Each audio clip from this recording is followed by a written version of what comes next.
The curious case of Christopher Case. Hell hath no fury like a witch who has been scorned. A curious case of a witch's curse was reported by the Seattle Times newspaper on May 4, 1991. At the time of his death, Chris was 35 years old and did not have any serious health issues. Chris had previously worked as a radio broadcaster in Raleigh, North Carolina, and had moved to Seattle to pursue his career in music. Chris had landed a job as an executive at a music company in Seattle. Chris appeared to be fit and he had many friends and was very close with his family. However, most of them were living in North Carolina. Chris had been single for years and he preferred to stay at home and listen to music. Chris had a passion for ancient music and would stay home alone and listen to it for hours by himself. On April 11 of 1991, Chris traveled to San Francisco to attend a work conference. While he was in San Francisco, he agreed to go to a dinner with some co-workers. One of his co-workers invited a friend who lived in the area. When Chris met the co-worker's friend, he described her as an older woman, very attractive, and he guessed about 20 years older than Chris.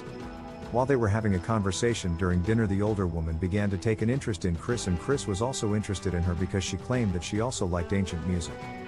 Chris couldn't believe his good fortune. Ancient music was his passion and here was a lady who shared his passion. Chris loved ancient music. Chris was not looking for a romantic involvement with the woman, but he was happy to talk with someone about a subject that he loved. All night, Chris and this older woman were talking about ancient music. At the end of the dinner engagement, the woman made it clear that she was attracted to him. She asked him if he wanted to leave and go back to her place. Chris politely declined because he was not interested in a romantic relationship or a one-night stand with a woman. He enjoyed talking with her, but he wasn't interested in her sexually.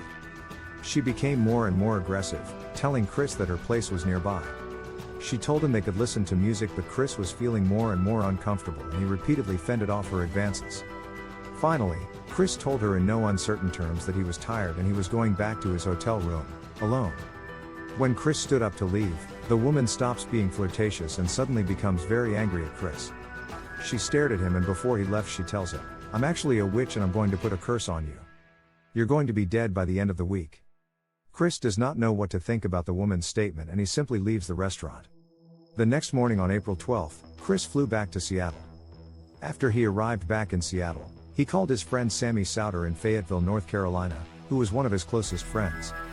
He wanted to share this weird dinner date with a friend. They both laughed about the strange encounter, but neither took the curse seriously. Sammy told Chris, "You really dodged a bullet, it's good you did not go home with her." After Chris hangs up the phone with Sammy, Chris returns to his regular routine in Seattle. However, that would change beginning the night of April 13th. Chris lived alone and did not have any pets. That night while he was lying in bed, he heard whispering coming from outside of his bedroom. He thought to himself, "Did I just hear whispering?" While he's listening to the whispering, it suddenly stops. Chris decided that he is just hearing things, but while he was trying to go to sleep, he heard it again. Chris began to think that he might have a home invader, so he quietly got out of his bed and he walked over his bedroom door. He opened it and he could still hear the whispering and it was coming from his laundry room. When he pokes his head out the door, the whispering stops. He stands at his bedroom door hoping that there isn't anyone in his apartment. Out of the corner of his eye, Chris sees a shadowy figure dart across the room. When he looks over, he was immediately afraid that there really was a burglar in his apartment. Chris turned the light on next to him and he started hearing the whispering again. Then he turned on all the lights to make sure that no one is in his apartment.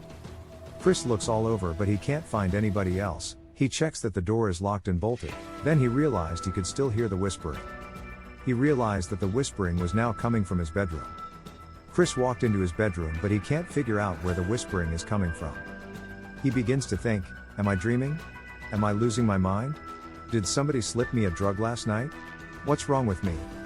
Chris had a terrifying night chasing the whispers in his apartment and seeing shadowy figures running around and standing in corners. However, they seemed to disappear whenever he looked directly at them. The next morning on April 14th, Chris hadn't slept all night. The first phone call he made was to his friend Sammy and he was totally frantic. Sammy reported all this to the police during their investigation. She said that Chris was frantic and she thought it was weird that Chris was so scared of the noises and shadowy figures moving around in his apartment because it was so unlike Chris. Chris was a total skeptic. He was stable and healthy, and didn't believe in witches or demons. Chris knew there were no people. The only reason he didn't call the police was because he didn't want the police to think that he was going crazy. What are the police going to do? Sammy tried to reassure him and hoped that whatever was happening had stopped. However, on the night of April 14th, Chris starts hearing the whispers again and immediately he turned on all the lights in his apartment. He's looked for the whispers and they kept disappearing. Chris was getting more and more fearful. He kept seeing things darting around his apartment. As he looked closer, Chris could make out the silhouette of what looked like a person, standing in the corner of his apartment. But when he got close to it, it disappeared. It seemed like the whispers and the figure running around his apartment were becoming more and more vivid. He also thinks, I didn't sleep the night before so this could be my imagination. He didn't know if it was really happening, but he does knows that it is getting worse. The next day Chris calls a couple of his other friends and they confirm to the police that Chris had told them similar stories. On the 15th, Chris went to bed and he told himself that everything that he was experiencing was probably because of stress and lack of sleep. He told himself to just get in bed and go to sleep. After he went to bed, he did fall asleep, but he woke up in the middle of the night paralyzed. He couldn't move and he was totally awake. He starts hearing whispering again and now his level of fear is off the chart because now he can't move. Chris starts hearing whispering inside of his closet and then it stops and then he hears whispering right underneath his bed. He's just laid on his bed praying that nothing horrible was going to happen to him, that this was just a dream. Out from underneath his bed something rises right next to him. He can only move his eyes, a black figure emerges next to his bed and it's looking down at him. He couldn't make out any facial expressions, but as it's standing over him, it reaches down and puts its hands around his neck and begins to choke him. Now, Chris can't breathe and he can't move. The figure lifts him off of his bed by his neck, and then it throws him back down, and then it vanishes, but Chris still can't move. He knows whatever this thing is, it will probably kill him. He's lying on his bed thinking, oh my God, I'm going to die. At some point, he finally falls asleep. When he wakes up, Chris can move again, and he notices there is blood on his sheets. He looks at his hands and at the tips of all his fingers have small cuts, like someone had sliced open the top of each finger. His bed is covered in blood from these cuts on his fingers. Then he feels his neck, and it feels tender, and when he looks in the mirror, he sees bruises on his neck. Now Chris is in fear for his life. Chris calls Sammy again and tells Sammy everything that has happened, but Sammy can't believe any of it. She feels helpless because she's on the other side of the country and she can't help him. Chris is terrified. He describes the cuts on his fingers and the bruises on his neck, but there's no one in his apartment. Sammy's trying to get him to call the police, but Chris refuses to call the police. How can he tell them that a shadowy figure is choking him in the middle of the night? They will think he's crazy. Chris decides maybe the woman in San Francisco was really a witch and had put a curse on him. Therefore, he goes to a religious bookstore near his house and looks for books about demonic possession and the occult. Chris buys all the books he can find about demons and the occult, and he also buys a lot of crucifixes. Chris hangs these crucifixes all over his apartment and in every room. He takes salt and he draws a line around every wall in his apartment.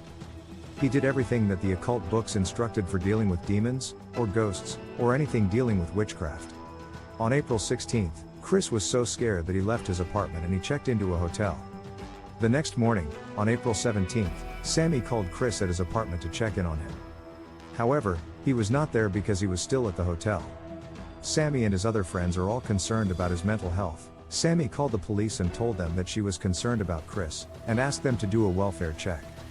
The police went over to his apartment but it was locked, everything was quiet, and nobody answered the door. They leave and told Sammy, we really can't do anything. They tell her to let them know if she doesn't hear from him in the next couple of days. After Sammy gets home from work, she has a voicemail from Chris. Chris tells her that in the past few days he has been really scared. However, Chris has resigned himself to his fate. He tells her that he is under attack and tonight they are going to kill me. As soon as she's done listening to the message, Sammy calls Chris, but she can't get in touch with him. She just talked to the police who were there at his apartment that same day. They would probably tell her to wait until tomorrow again. She decided to go to bed and try calling Chris the next day. On the morning of April 18th, Chris didn't show up for work. Word got back to Sammy and she called the police and tells them, I know you were there yesterday and the apartment was locked, but Chris hasn't shown up for work today. Everybody is very concerned about him. Can you please go to his apartment again, and do another wellness check? The police agree to go back over to Chris's apartment, and they find the front door is unlocked. They see all the crucifixes on all the walls, and there was salt around every room in the house.